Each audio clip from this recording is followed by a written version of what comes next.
नारी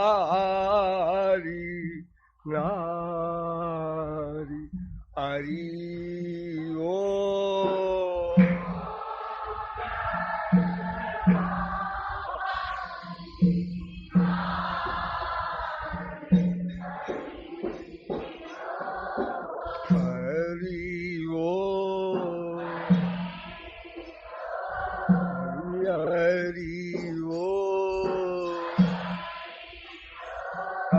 घूंघट वारी ओ घूंघट वारी नारी हरि ओ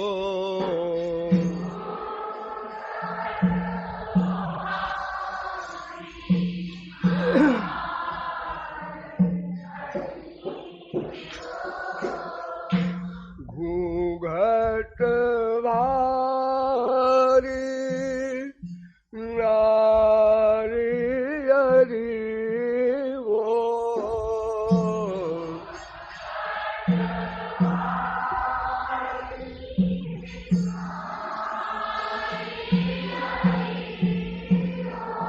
हरि नारी हरि ओ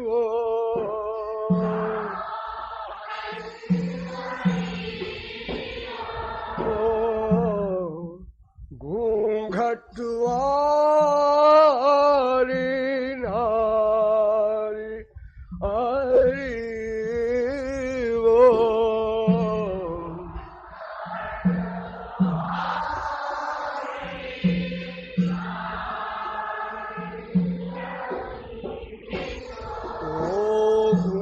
घूंघट वारी हरि घूंघट वारी नारी हरि ओ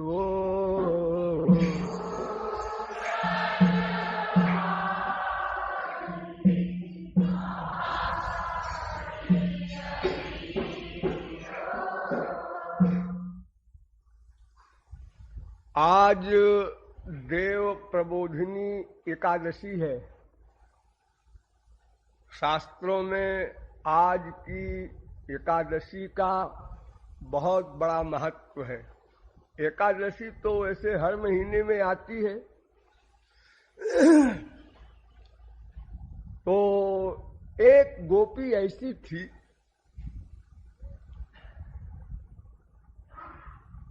वो वेद की ऋचा की अवतार थी और विशेष देहाभिमान था।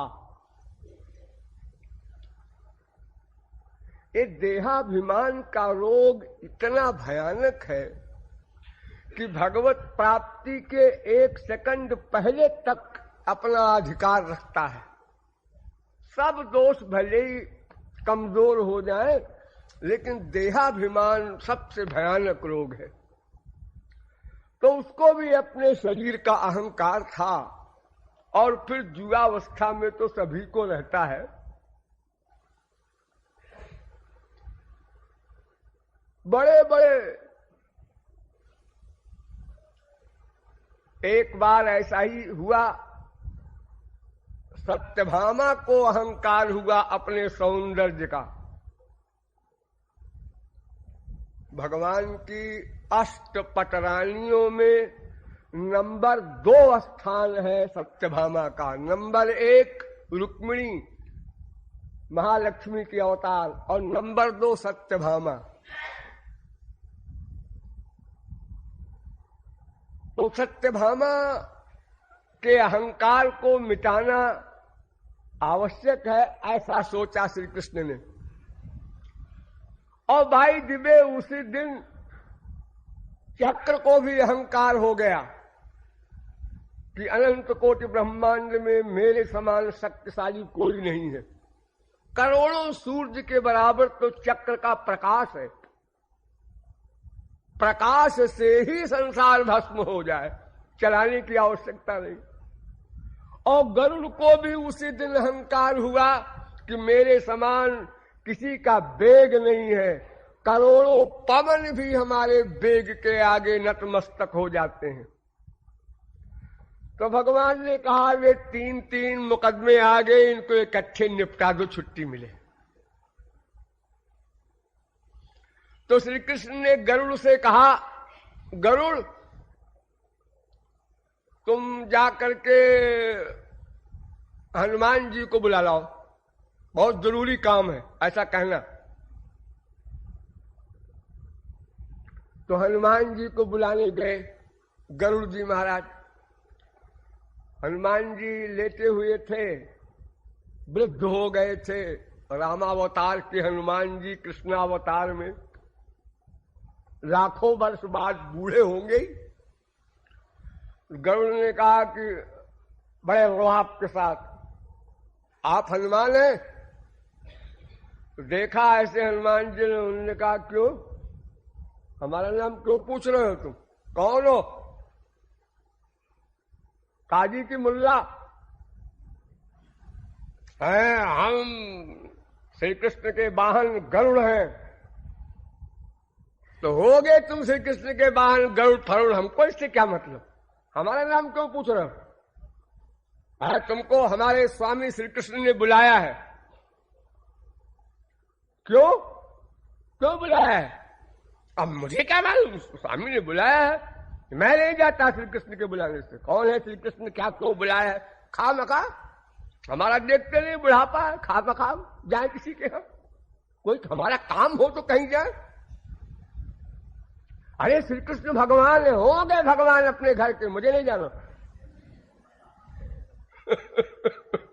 गरुड़ जी लौट आए और श्री कृष्ण से कहा, अरे महाराज तो बंदर पता नहीं कितना अहंकार भरा है, उसने तो हमारा ऐसा अपमान किया और आपका भी किया।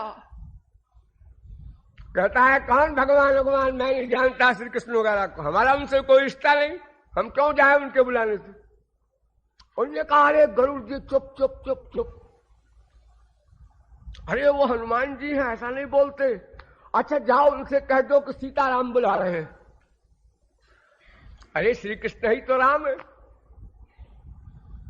फिर गए गरुड़ जी और डर भी रहे थे कि श्री कृष्ण भगवान ने ऐसा कहा है कि ऐसा नहीं बोलते, इसका मतलब कोई खास बात है होगी, लेकिन क्या खास बात होगी। फिर गए, उन्होंने कहा कि महाराज सीताराम ने बुलाया है। सीताराम? उन्होंने कहा ऐसा कहो तो ठीक है, अच्छा तुम चलो हम आते हैं। सीताराम ने बुलाया है तो हम तो सर के बल जाएंगे। नहीं नहीं महाराज आप बूढ़े हैं, कब चलेंगे कब पहुंचेंगे, मेरी पीठ पे बैठ लीजिए, मैं भी चुटकियों में पहुंचा देता हूं द्वारिका। उन्होंने कहा है टिपिर टिपिर मत कर, तू जा, मैं आ जाऊंगा कह रहा हूं ना। बक बक करता है बिलावजी। अरे महाराज बक बक नहीं कर रहा हूं, आप बैठ कर तो देखिए। तो हनुमान जी ने अपनी पूंछ में लपेटा और फेंक दिया उसको, गरुड़ को, वो जाके समुद्र में गिरा। और अपने हनुमान जी आ गए द्वारिका में। मारुत तुल्य वेगम मनोजवम। तो यहां द्वारिका की गेट पर चक्र का पहरा था। द्वारिकापुरी के चारों ओर चक्र घूमा करता था, कोई शत्रु प्रवेश न कर सके। वो जरासंध के भय से ठाकुर जी डरे हुए थे, न भाग के गए थे द्वारिका। तो उन्होंने चक्र का पहरा कर दिया, कहीं फिर कोई राक्षस न आ जाए। अरे डरपोक लोगों का ऐसे ही होता है हाल। रणछोड़ है, राजा रणछोड़। द्वारिका में भक्त लोग अपने इष्ट देव की बुराई को छुपाते नहीं और आउट करते हैं। हमारे राजा रणछोड़ छोड़कर भागने, पति में, किसी के बाप में, किसी के लड़की लड़के में कोई बुराई भी हो तो लोग उसको छुपाते हैं। अरे भाई अपने परिवार का मामला है, इसको आउट न करो। और यहाँ भक्त लोग गाते हैं, बाकायदा कीर्तन करते हैं। अगर रणछोड़ नाम ना आवे किसी कीर्तन में तो द्वारिका में मुंह बिचका देंगे। अगर कोई वृंदावन का वहां कीर्तन करे वो लोग नहीं पसंद करेंगे। रणछोड़ शब्द आना चाहिए कीर्तन में। तो चक्र ने रोका हनुमान जी को, ए बंदर का बच्चा कहां जा रहा है, विदाउट परमिशन। हनुमान जी ने ऐसे देखा और ऐसे पकड़ा और मुंह में रख लिया और चले गए। अब कौन रोकने वाला, गेट कीपर तो मुंह में गया। सीधे पहुंच गए श्री कृष्ण के पास और उधर श्री कृष्ण ने सत्यभामा से कहा है तुम सीता बन जाओ और मैं राम बन जाता हूं। नहीं तो भी हनुमान जी अगर सीताराम को नहीं देखेंगे तो सारी द्वारिका को उखाड़ के समुद्र में फेंक देंगे। उनका गुस्सा ऐसे ही है। तो श्री कृष्ण को राम बनने में क्या परिश्रम है, मुकुट टेढ़ा सा सीधा कर लिया, बंसरी फेंक दिया, हो गए राम जी। उनको तो कोई प्रॉब्लम नहीं। सत्यभामा ने भी जल्दी जल्दी अपनी तैयारी करके और सीता का भेष बना करके वैसे ही कपड़े उपड़े सब पहन करके बैठ गई बगल में बाएं तरफ। अब हनुमान जी आए, नमस्कार किया श्री कृष्ण को। तो श्री कृष्ण ने कहा कि मुंह में क्या रखे हो जी। कुछ नहीं महाराज, जो एक खिलौना है वो गेट पर बदतमीजी कर रहा था तो उसको मुंह में रख लिया। ये लोग गरुड़ जी कहाँ हैं, मैंने उनको भेजा था तो आपको बुलाने के लिए, आप उनकी सवारी से आते। उन्होंने कहा मैंने उससे कहा था महाराज कि तुम चलो मैं आ रहा हूं, लेकिन वो बदतमीजी करने लगा कि नहीं नहीं मेरे साथ चलो मेरे साथ चलो। तो मैंने उसको पूंछ से फेंक दिया समुद्र में, आता होगा वो।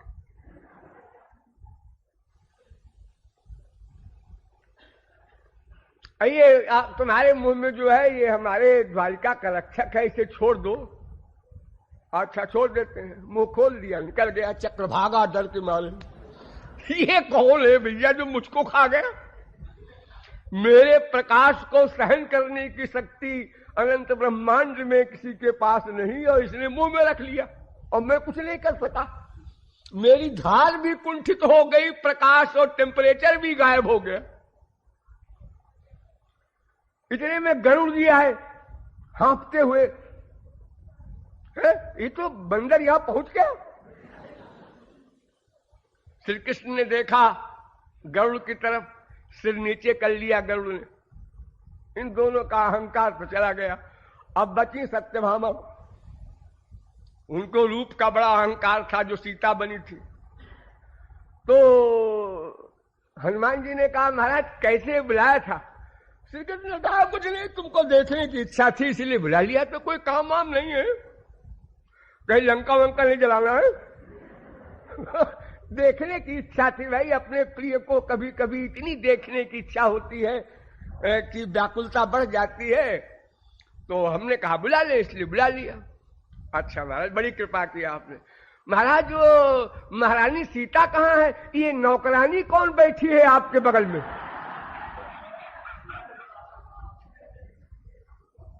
सत्यभामा को काटो तो खून नहीं कि मैं नौकरानी लगती हूं इनको। बंदर सरी का तो इनका सब स्वरूप है। बंदर भी इतना काबिल होता है कि हमको जान गया कि मैं नौकरानी हूं। अरे कम से कम नंबर 2 महारानी कहते, नौकरानी कैसे कह दिया। हाँ तो श्री कृष्ण ने कहा तो ठीक है भाई, अपना है कोई है आ गई है।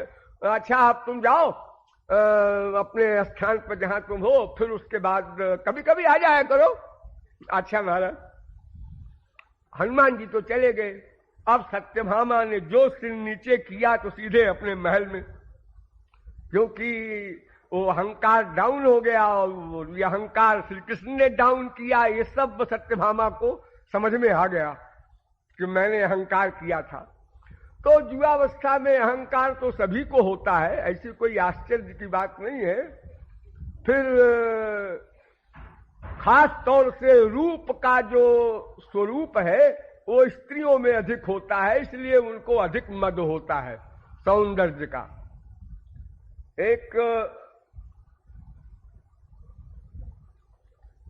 किसी युवती को कोई एक देवता अचानक मिल गया, तो आपस में बातचीत हुई, तुम कौन हो? उन्होंने कहा हम देवता हैं। अच्छा, तो क्यों जी, देवता लोग तो वरदान देते हैं और उनके पास बड़ी बड़ी सिद्धि होती है। हाँ, सब है हमारे पास। बोलो तुम्हें क्या चाहिए? उस लड़की से कहा देवता ने। उन्होंने कहा मुझे कुछ नहीं चाहिए, मेरे पास सब कुछ है, तुम्हारी जो इच्छा हो दे दो। अहंकार से ऐसे बोली। तो देवता ने कहा सुंदर बना दूं? अरे जुगावस्था है तेरी, अगर तू सुंदरी बन जाएगी देवताओं के लोक की अप्सराओं की तरह, तो सारा संसार पूजेगा और सारे वर्ल्ड में ब्यूटी कंपटीशन में टॉप कर जाएगी।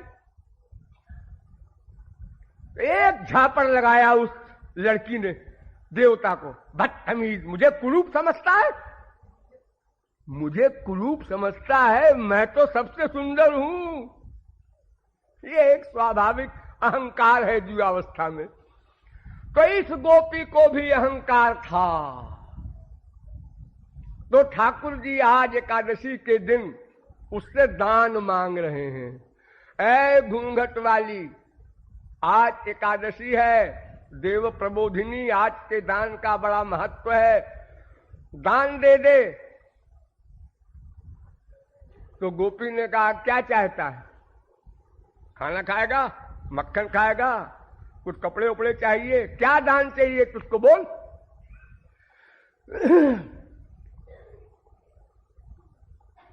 तो श्री कृष्ण कहते हैं अपना शरीर दे दे, अपना मन दे दे, अपना प्राण दे दे।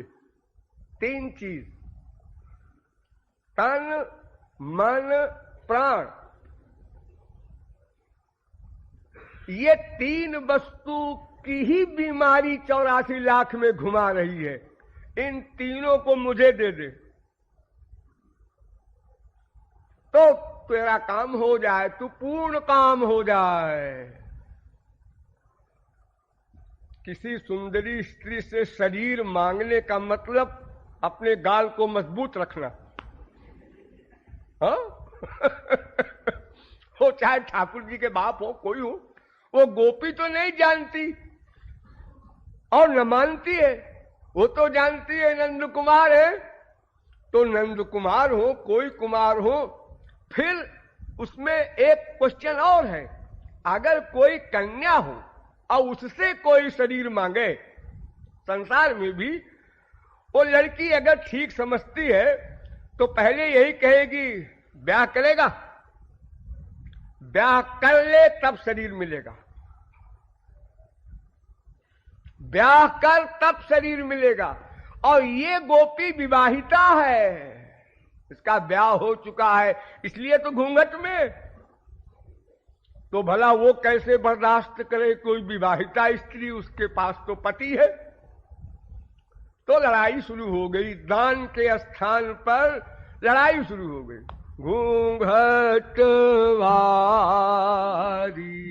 नारी हरी वो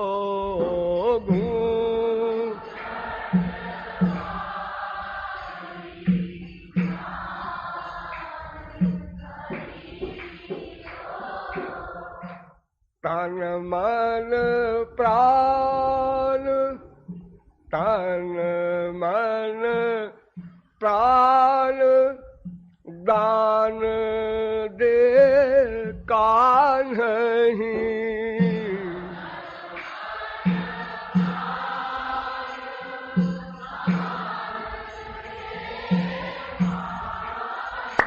हरे दान दे कान्ही,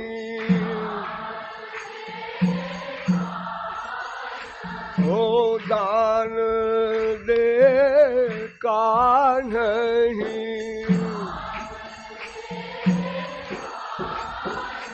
ओ तन मन प्राण दान दे कान्ही। नहीं।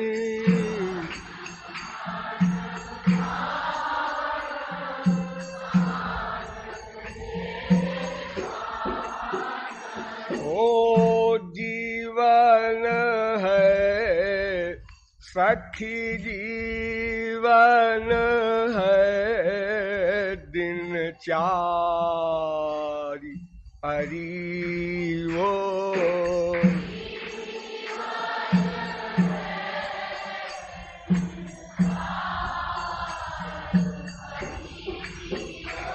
अरे जीवन है दिन चारी हरि वो।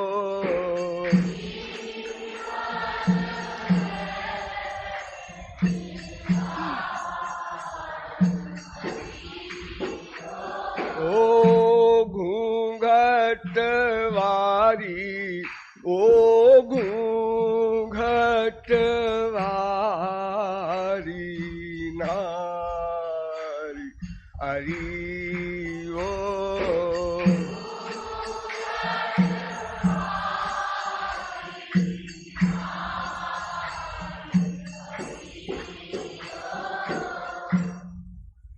ठाकुर जी ने शरीर मांगा, मन मांगा, प्राण मांगा। ये बहुत बारीक बातें हैं। बहुत से लोग डर रहे हैं कि फिर पहुंच जाएंगे वहीं बड़ी बड़ी बात बोलने लगेंगे। मैं बड़ी बड़ी बात नहीं बोलूंगा। मैं बड़ी मोटी मोटी बात कह रहा हूं कि शरीर, मैंने बताया था एक दिन 3 शरीर होते हैं। ये स्थूल शरीर, सूक्ष्म शरीर, कारण शरीर। तीनों शरीरों को मांग रहे हैं श्याम सुंदर। केवल स्थूल शरीर को नहीं मांग रहे हैं। लेकिन सखी इतनी बड़ी फिलॉसफी तो समझती नहीं, इसलिए शरीर के साथ मन भी कह दिया। क्योंकि सूक्ष्म शरीर तो मन का होता है ना, तो मोटी मोटी अकल वालों के लिए मोटे मोटे शब्दों में बोलना चाहिए ताकि वो समझ ले। तो ठाकुर जी कहते हैं शरीर दे दे, मन दे दे। अगर केवल शरीर देगी तो फिर शरणागति नहीं है, वो एक्टिंग है। इसलिए मन कंपलसरी है। बिना मन के मैं शरीर नहीं लूंगा। अरे तू तो क्या अनंत कोट उर्वशी मेनका नौकरानी है, मुझे शरीर नहीं चाहिए। और अगर मैं शरीर लूंगा तो मन के साथ लूंगा। फिर तो पत्रम पुष्पम फलम तोयम यो में भक्त्या प्रयच्छति। गंदा शरीर हो या गंदा और भी तेरे पास कोई सामान हो, मैं सब ले लूंगा, बशर्ते कि मन साथ में दे।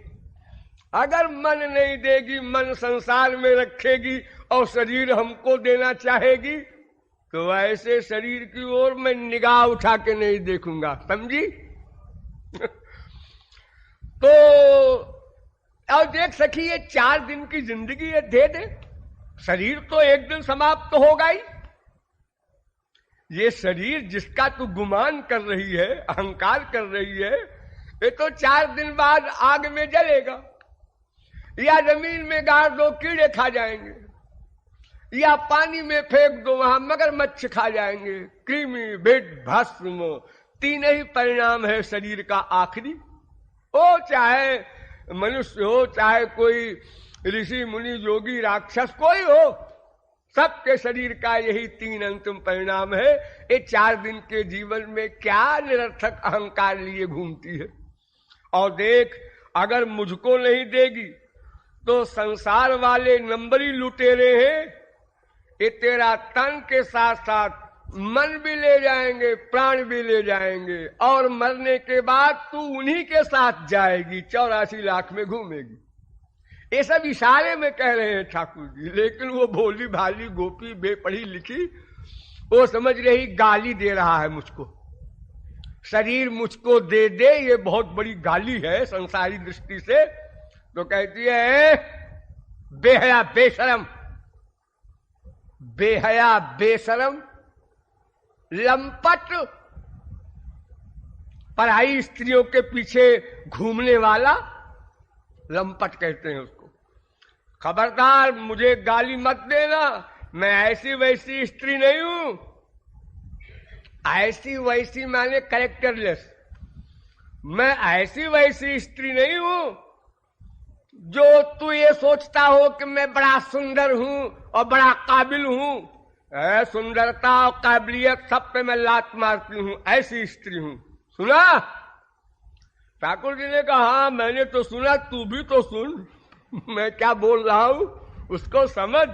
घूंघट वारी नारी हरी वो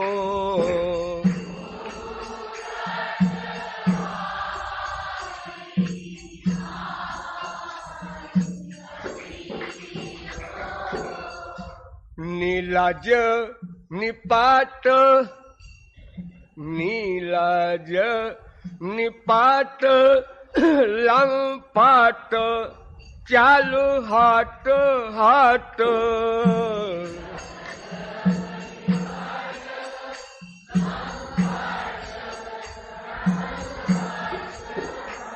ओ नीलाज निपाट लंपाट चालू हाट हाट।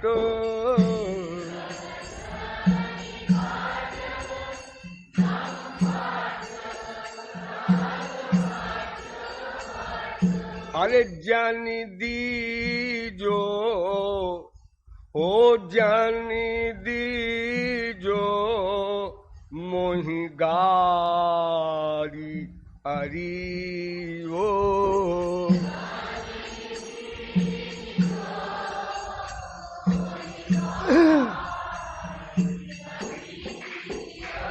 अरे जानी दीजो मोहि गारी हरी वो।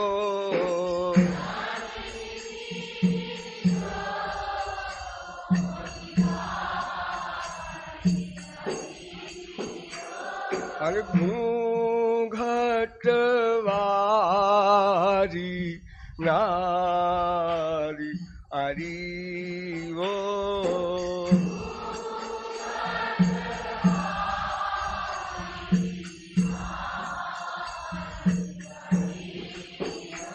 अरे घूंघट वारी नारी हरी वो।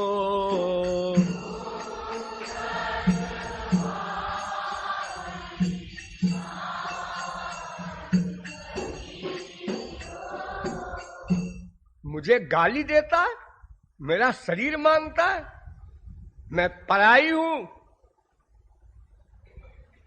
और देख मेरा जो गुजर है पति, वो बहुत बड़ा लठैत है, लठैत, जो बड़ा हट्टा कट्टा लठ लेके चले और प्रख्यात हो मोहल्ले में, अरे उससे न बोलना लठैत है। ऐसा है मेरा पति। अगर मैंने उसको बता दिया कि ये तन मन प्राण मांग रहा था, तो फिर तेरे तन मन प्राण पे आ बीतेगी। तेरी ठकुराई जो चौधरा चौधरी बन करके तू हरेक को छेड़ता फिरता है, ये सब समाप्त हो जाएगा। इसलिए अपना वाक्य वापस ले, माफी मांग। सुना नहीं मैं क्या कह रही हूं? ठाकुर जी खड़े खड़े मुस्कुरा रहे हैं। अरे देख, सोच ले, अब भी सोच ले, मैं तेरे भले के लिए कह रहा हूं। अरे तूने तो हर जन्म में एक तो पति बनाया है। तेरे पतियों की कोई गिनती है? अनंत जन्म बीत चुके, हर जन्म में किसी न किसी को पति बनाएगा। अगर कुत्ते बिल्ली गधे की योनि में जाएगा तो वहां पति बनाएगा। तो एक बार तू अगर मुझे बना ले तो ये अनंत बार बनाने का चक्कर समाप्त हो जाए। लेकिन सखी ये सब लंबी चौड़ी बातें नहीं समझती हो, तो सीधी सीधी बात समझती है, और यही समझती है कि ये लफंगा नंबर 1 है। अरे घूंघट वारी हरि ओ।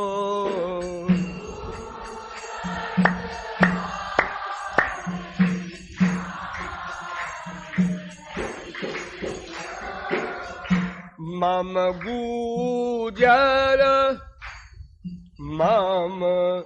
गुजर लाठ मार कहो जो।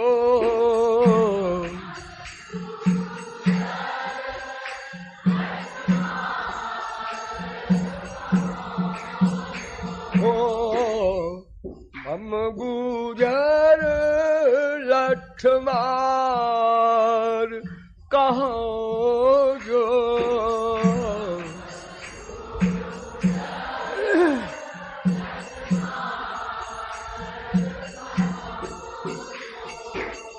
ले ठकुराई निकार हरि ओ।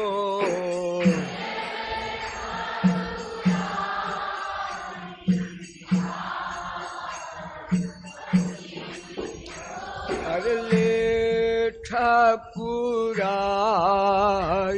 निकार हरि ओ।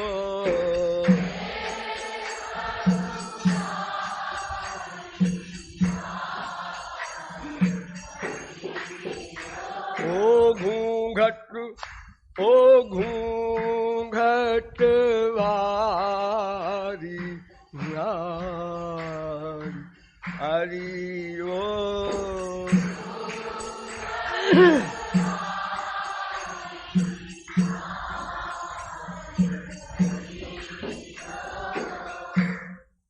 ठाकुर जी ने कहा तू अपने पति से कहेगी और वो लठ लाएगा, ये सब क्यों कर रही है अपना नुकसान?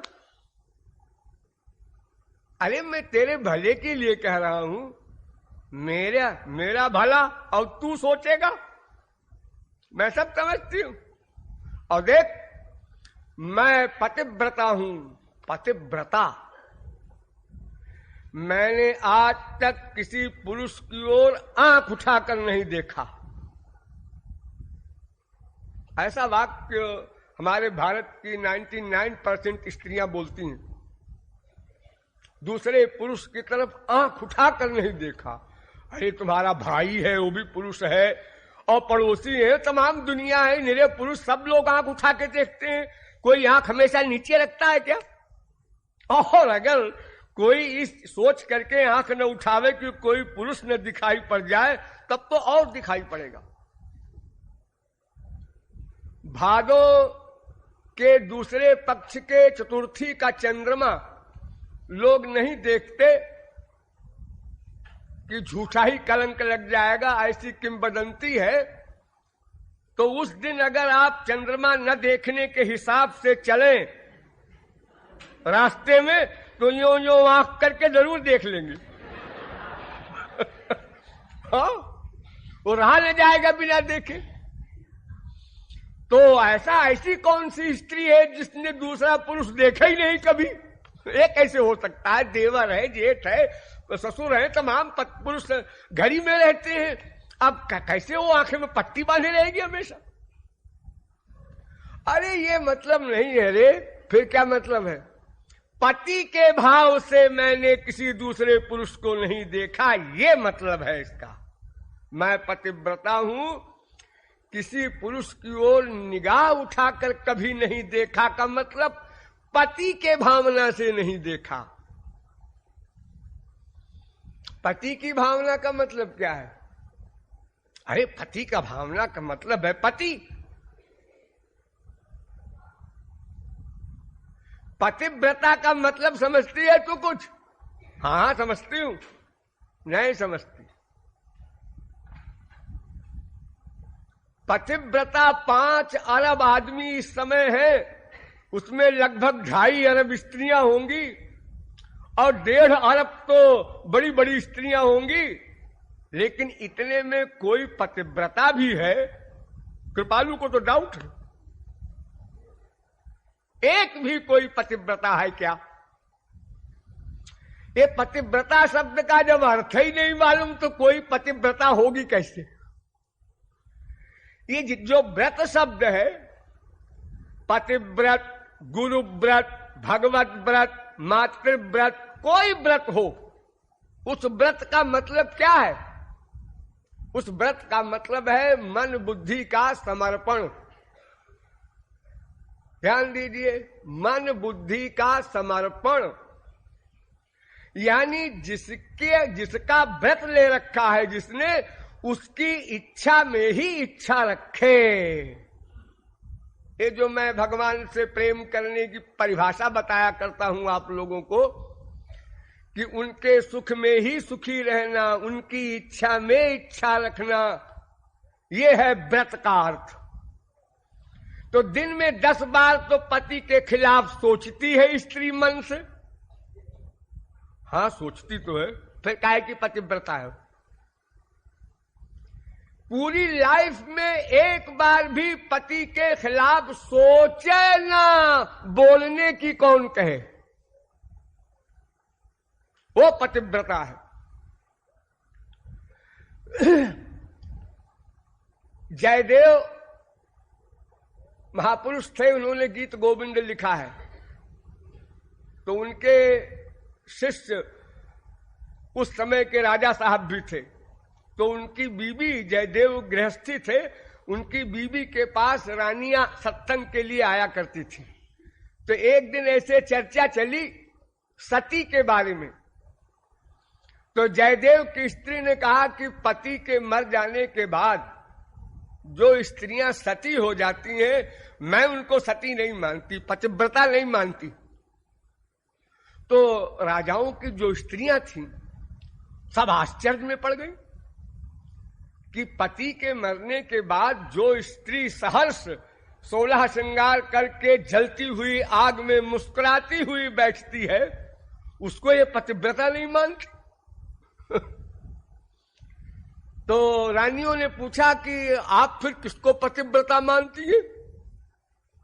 उन्होंने कहा पतिव्रता तो उसे कहते हैं कि खबर आई कान में कि तुम्हारा पति मर गया, तत्काल प्राण निकल जाए उसके, वो पतिव्रता है। तत्काल आग में जलने के लिए लकड़ियां इकट्ठा करके आग जलवाई जाए, ये सब तो कोई भी कर सकता है। प्रतिष्ठा के लिए कर देते हैं लोग। अब दुखी तो रहेंगे सही, पति मर गया, अब खाना कपड़ा शरीर का सुख तो कुछ मिलना नहीं है, चलो ऐसा करो कि सती हो जाओ तो लोग पूजा करेंगे कम से कम मरने के बाद, गंवार लोग। तो रानियों ने कहा देखो जी, आज बड़ी गलत बात कही है जयदेव की श्रीमती ने, तो हम लोग इसकी परीक्षा लें।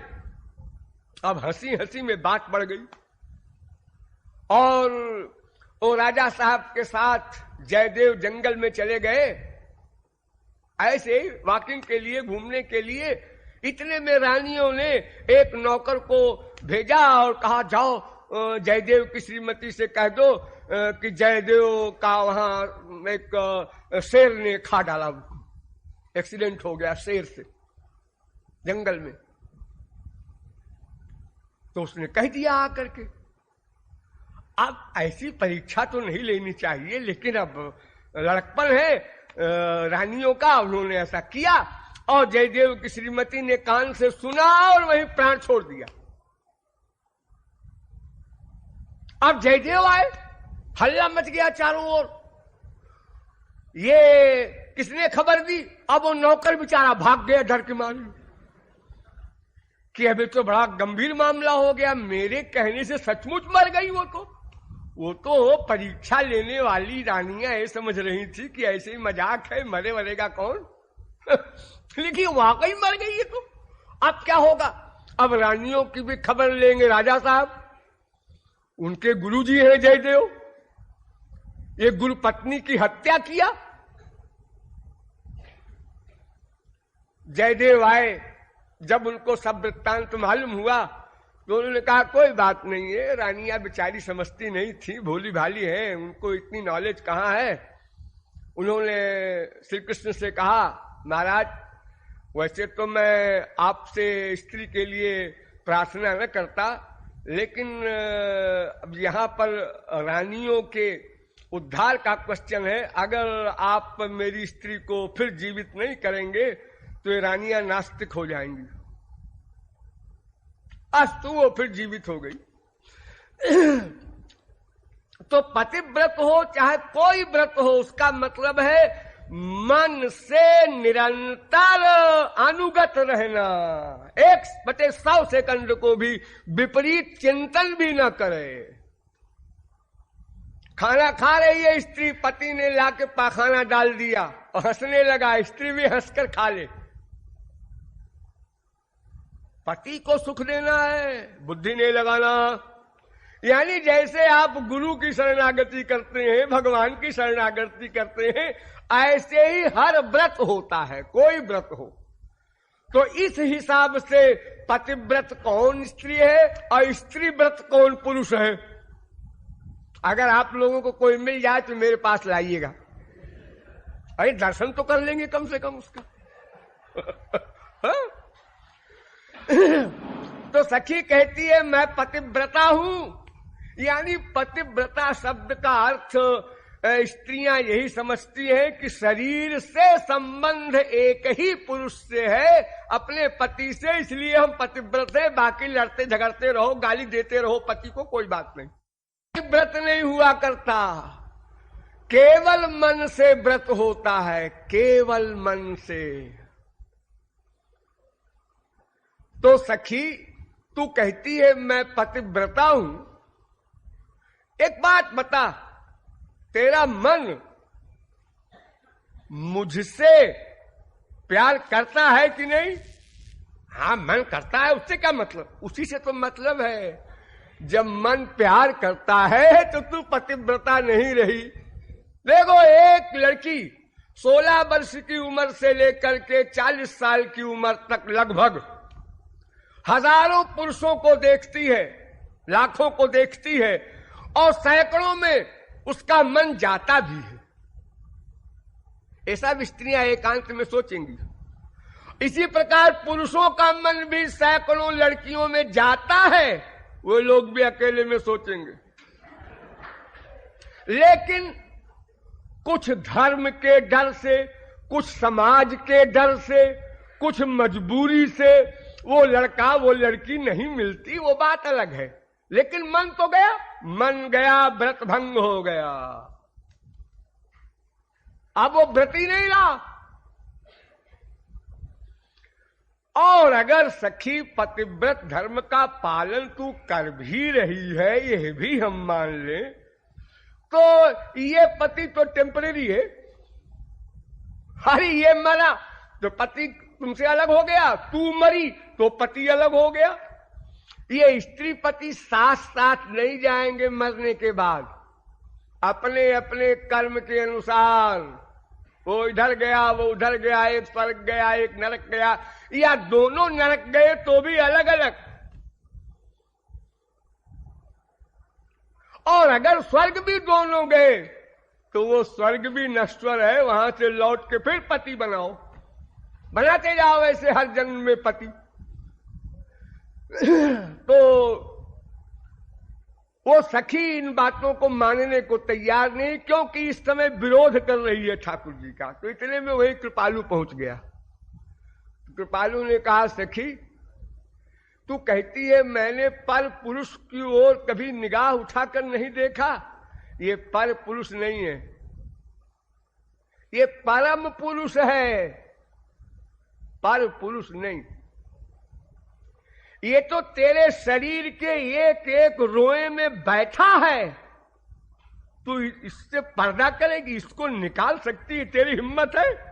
अरे विश्व में किसी भी पावर की ये हिम्मत नहीं है कि सर्वव्यापक श्री कृष्ण को कहीं से निकाल कर बाहर कर दे। गोपीनाम तत्पतीनां च सर्वेषामेव देहिनाम योऽन्तश्चरति सोऽध्यक्षः क्रीडने नेह देह भाग। अरे गोपी ये तेरा तो पति है ही है, तेरे संसारी पति का भी पति है। ये आत्मा का पति है और आत्मा की नौकरानी है। ये तेरी देह और तेरा मन, जो कुछ तेरे पास है, प्राण, मन, शरीर, ये सब आत्मा के सर्वेंट और आत्मा का पति है ये परमात्मा। ये परम पुरुष है। तेरा पतिव्रत भंग नहीं होगा, बल्कि ये पतिव्रत की बीमारी ही सदा को समाप्त हो जाएगी। भगवत व्रत धारण कर ले तो फिर सारे व्रत स्वयं समाप्त हो जाए। फिर कभी तुझको न पति बनाना पड़े, न तुझको माँ बनना पड़े, न बेटी बेटा बनना पड़े। इस भवाटवी से ही तू मुक्त हो जाए। तो सखी, ये परम पुरुष है, ये पर पुरुष नहीं है, केवल नंद कुमार नहीं है। मैं गवाही बोल रहा हूं, जगत गुरु की अथॉरिटी मान ले। तो सखी मुस्कुराई कि अरे मैं भी जानती हूं, लेकिन ऐसे कह रही हूं। घूंघट वारी नारी हरि वो,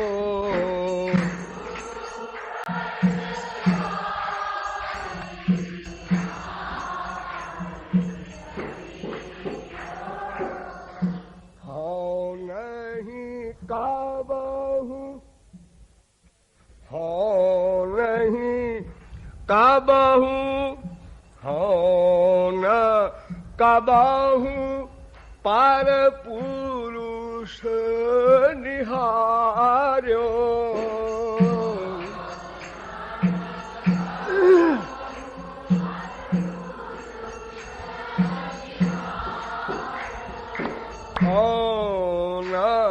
कबहू पार पुरुष निहार्यो।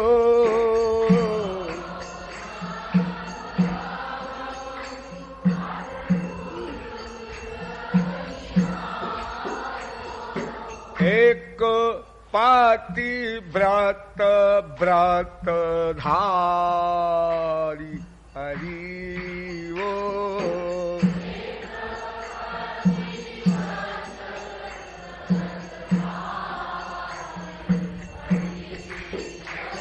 अरे एक पाति व्रत व्रत धारी हरि वो,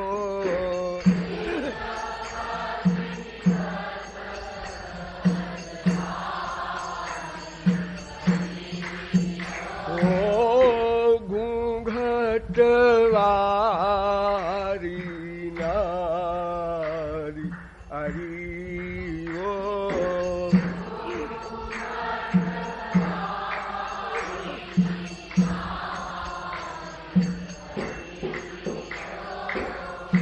यह कृपालु, यह कृपालु पार पुरुष नाही सखी।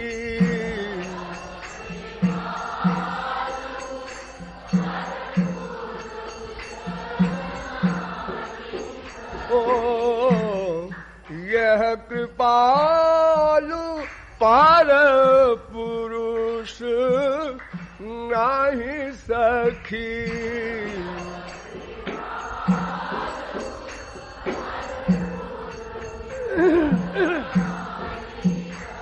ओ परम पुरुष अवतारी हरि ओ,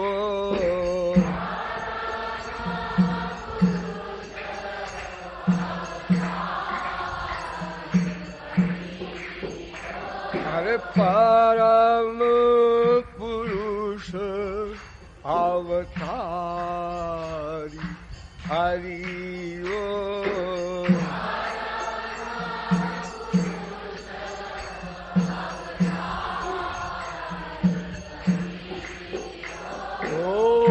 घूंघट वारी नारी हरि ओ,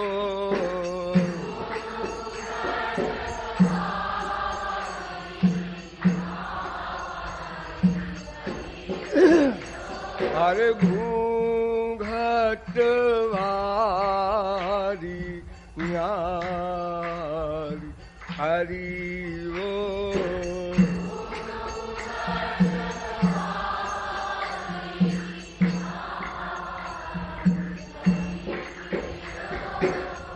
चौर जाल शिखामणि नीलमणि सरकार की।